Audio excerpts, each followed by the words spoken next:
Jessica Radcliffe யாராச்சும் இதை கொஞ்சம் நிறுத்துங்களேன், ஏன்னா அந்த அளவுக்கு ஸ்ப்ரெட் ஆகிட்டு இருக்கு. ஆக்சுவலாக என்ன நடந்திருக்குன்னா, ஜெசிகா ராட்க்ளிஃப் அப்படிங்கிற ஒரு பெண்ணுங்க. ஸோ அவங்க ஒரு மெரைன் ட்ரைனர், அவங்களுக்கு வயசு வந்து 23+ வந்து ஆகுது. இப்போ ரீசெண்டாக இப்போ சோசியல் மீடியாவில் ஒரு வீடியோ வந்து வைரல் ஆகிட்டு இருக்கு. அந்த வீடியோவில் என்ன பார்க்க முடியுதுன்னா, ஜெசிகா ராட்க்ளிஃப் இந்த மெரைன் ட்ரைனர் வந்து ஒரு ஆர்கா ஃபிஷ் தாக்கக்கூடிய அந்த காட்சிகள் சோசியல் மீடியாவில் இப்போ வந்து ஸ்ப்ரெட் ஆகிட்டு இருக்குங்க. ஸோ அந்த ஆர்கா ஃபிஷ் வந்து தாக்கி அவங்களை வந்து கொல்லக்கூடிய அந்த காட்சிகளை வந்து இப்போ சோசியல் மீடியாவில் பயங்கரமாக ஷேர் பண்ணிட்டு வராங்க. ஸோ இது வந்து உண்மையான ஒரு வீடியோ கிடையாதுங்க. ஃபேக்ட் செக் பண்ணி பார்த்தா இது வந்து ஒரு ஏஐயால ஜென்ரேட் பண்ணப்பட்ட ஒரு வீடியோ.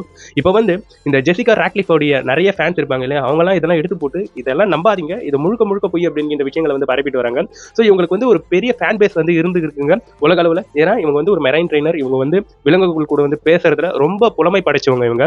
ஸோ அது போன்ற ஒரு நபரை இது போன்ற வேற எப்பயோ நடந்திருக்கு பாத்தீங்களா உண்மை சம்பவங்கள் 2010 2005 அது போன்ற சம்பவங்கள் வந்து அந்த ஆர்கா ஃபிஷ் சார்ந்து நடந்திருக்கக்கூடிய சம்பவங்களை பேஸா வச்சு இந்த ஏஐ வீடியோவை ரெடி பண்ணி இந்த ஆர்கா ஃபிஷ் வந்து ஜெசிகா ராட்க்ளிஃபை தாக்கக்கூடிய அந்த வீடியோக்களை வந்து பதிவேற்றம் செஞ்சுட்டு வந்துட்டு இருக்காங்க. ஸோ இது முழுக்க முழுக்க பொய்ன்றது வந்து நல்லா தெளிவா புரிஞ்சிச்சு. இதுல காமெடி என்னன்னா, நிறைய நியூஸ் சேனல் நிறைய நியூஸ் மீடியாக்களும் இது உண்மை நம்பி அவங்க ஒரு பக்கம் நியூஸ் பதிவுகளை வந்து போட்டுட்டு வராங்க. என்னன்னு சொல்றது, ஏன்னா ஏஐ எது உண்மையான வீடியோ எதுன்ட்டு இப்ப வித்தியாசம் கண்டுபிடிக்க முடியலங்க. அந்த அளவுக்கு ஏஐ உடைய டெவலப்மெண்ட் வந்து நாளுக்கு நாளுக்கு அபரிவிதமா போயிட்டே இருக்கு. எனிவே நண்பர்களே, நீங்க என்ன நினைக்கிறீங்கன்றத என்னுடைய கமெண்ட் செக்ஷன்ல பதிவு பண்ணிட்டு போயிடுங்க. நான் நாளைக்கு பார்க்குறேன் உங்களை.